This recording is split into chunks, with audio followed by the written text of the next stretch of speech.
Eder, Mech, Pallister. Con 20 giorni di qualcuno sopra, l'Eder sarebbe stata schiacciata, probabilmente iniziava già a perdere il suo colore, eccetera, eccetera, eccetera. Il corpo non è stato, ecco, tutto qua. Ora pensi anche tu così? Sì, a questo punto sì, le prove sono queste, insomma.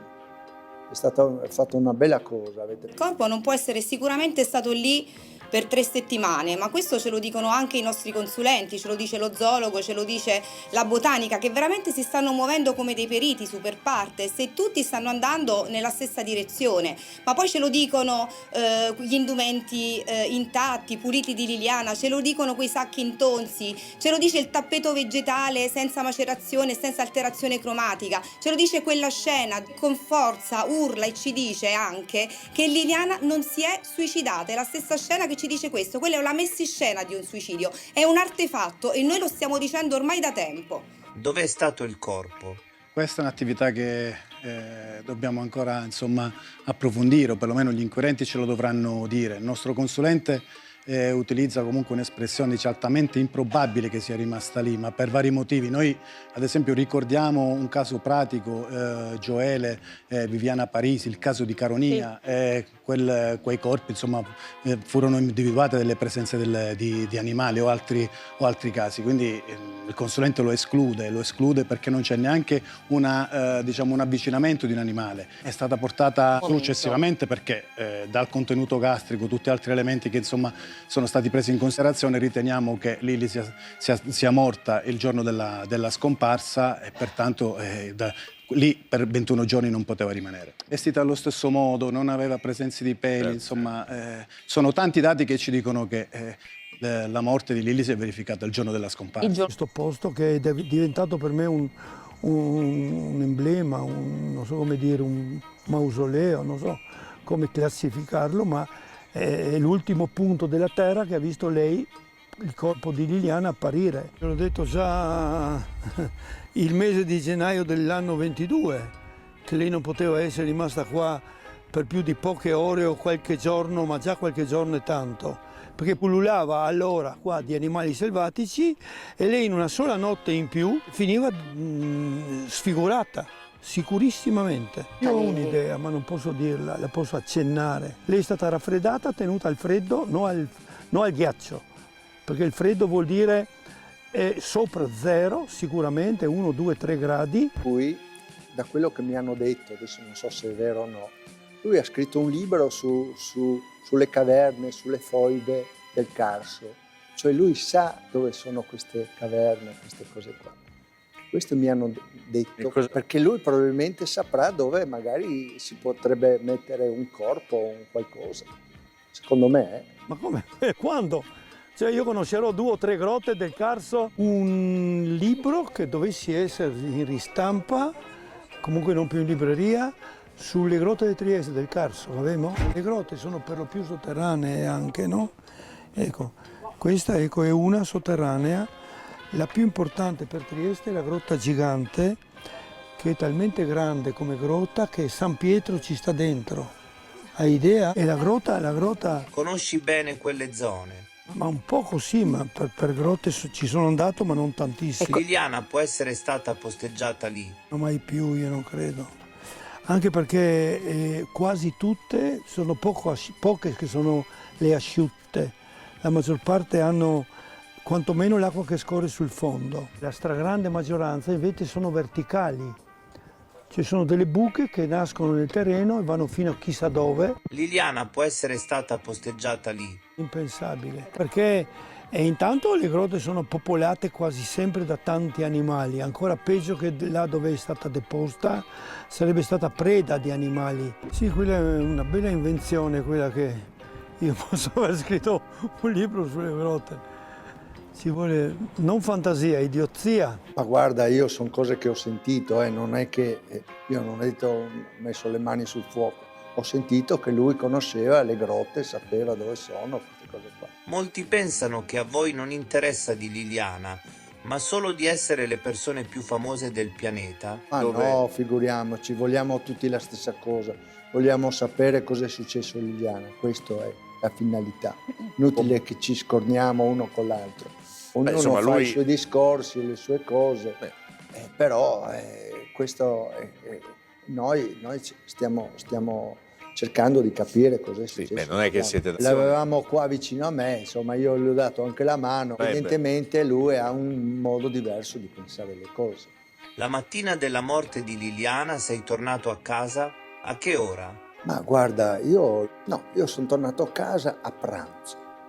Finito il giro che ho fatto con la bicicletta, mi sono fermato a casa, ho pranzato e dopodiché da casa, A che ora? lo so, non chiedermi l'ora, lo saprete forse meglio di me. Cioè io penso, non so, verso la mezza? Non lo so quando è scomparsa Liliana. Guarda, io grosso modo penso verso la mezza. 13, sì, può essere, adesso lo sapete meglio di me. Ecco, guarda, questo possono verificare loro. Questo io non posso ricordarmi perché ero in bicicletta e fermati, cancella, guarda e gira. Io sono andato a casa, no? Io pensavo verso quell'ora là, ma... Allora, il problema di Sebastiano non è il giro in bici che ha fatto, al di là del fatto che Sebastiano torna a casa alle 13:45 e invece ha dichiarato anche agli inquirenti nella SIT del 22 novembre che è tornato a casa a mezzogiorno, quindi l'ha dichiarato anche agli inquirenti, quindi in realtà contrastano i dati anche, contrastavano anche all'epoca.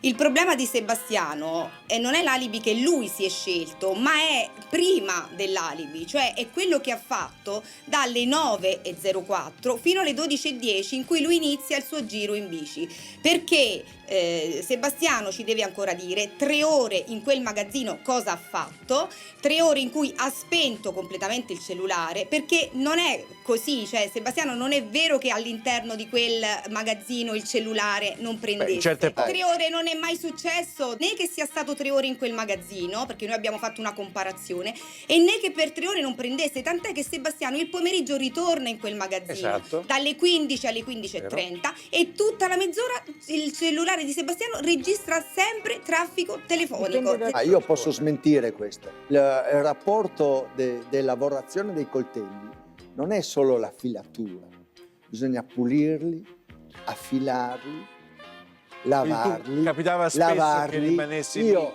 perdo ore. più tempo a pulire i coltelli, a lavare i coltelli, asciugare i coltelli. Questo è la realtà. Questo sta dicendo Se voi Marano. anche mandate la vostra troupe a casa mia, vi faccio vedere quanto tempo si perde a fare i coltelli 5-6 volte. Tanto bisogna pulirlo.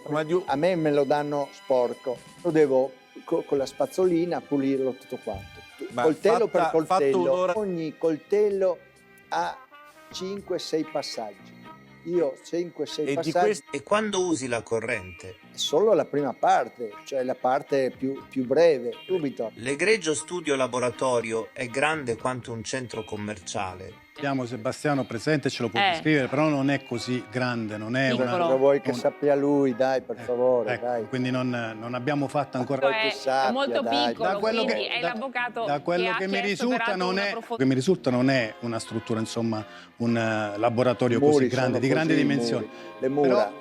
Però no, volevo dire una cosa, il consumo energetico, dall'accertamento che è stato fatto, emerge che è un consumo molto basso, cioè compatibile anche con un caricabatterie. C'è un momento in cui c'è un picco di consumo, però poi il consumo è basso e quindi non è compatibile, non sarebbe compatibile con l'attività... Tu cosa si fa nei coltelli? Ma no, guarda, sta dicendo delle cose inesatte, perché ci sono dei momenti in cui quando lavori sui coltelli non hai attaccata la corrente. Non posso subire questo attacco così. Poi guarda. Io mi devo giustificare No, con non gli ti devi inquirenti, giustificare, con la però... procura, non con queste cose Perfetto, dopo però 3 loro- anni.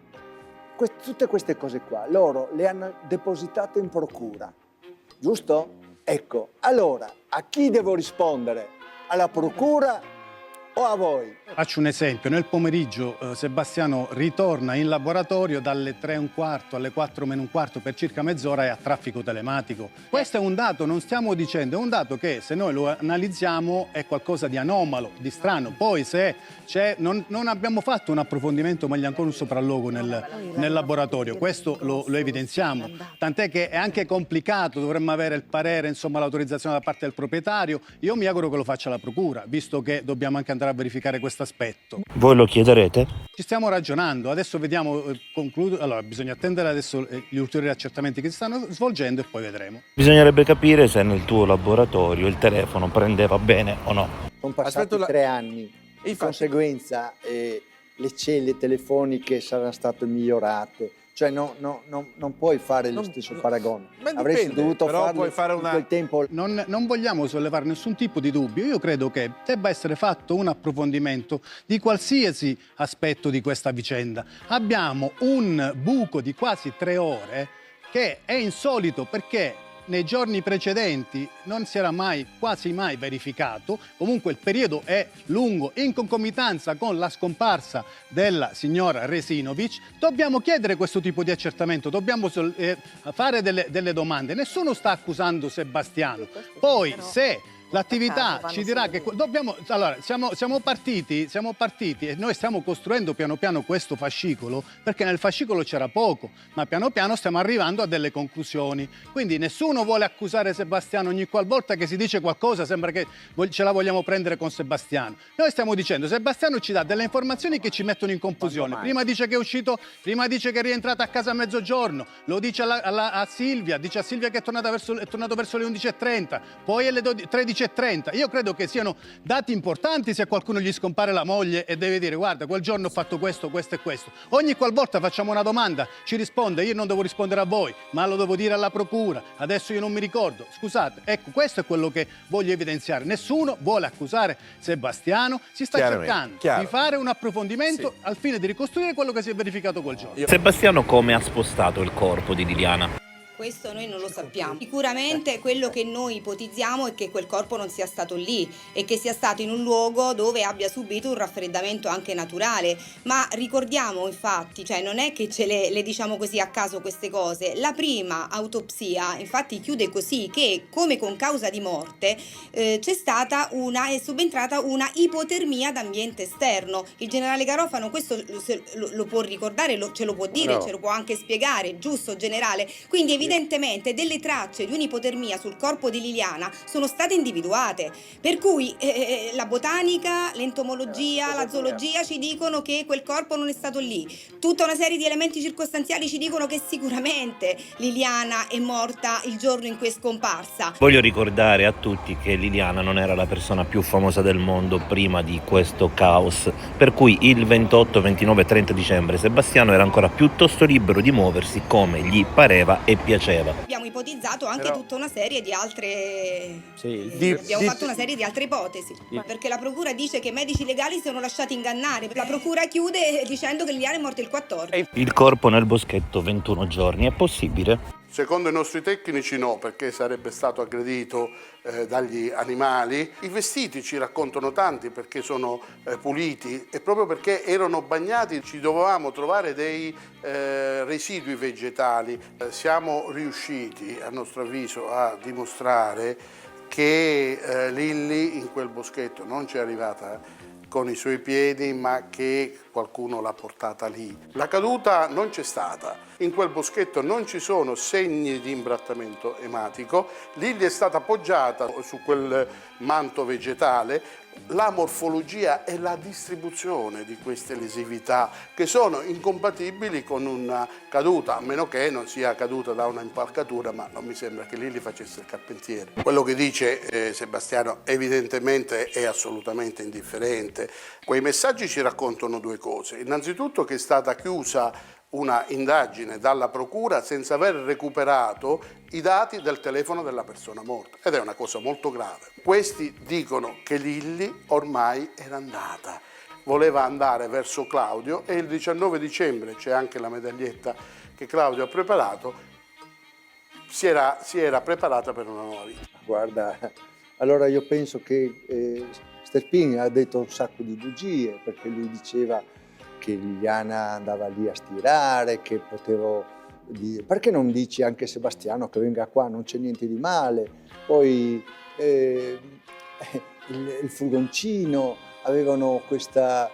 si trovavano lì vicino al cimitero, poi sono stati beccati dai carabinieri perché era periodo Covid.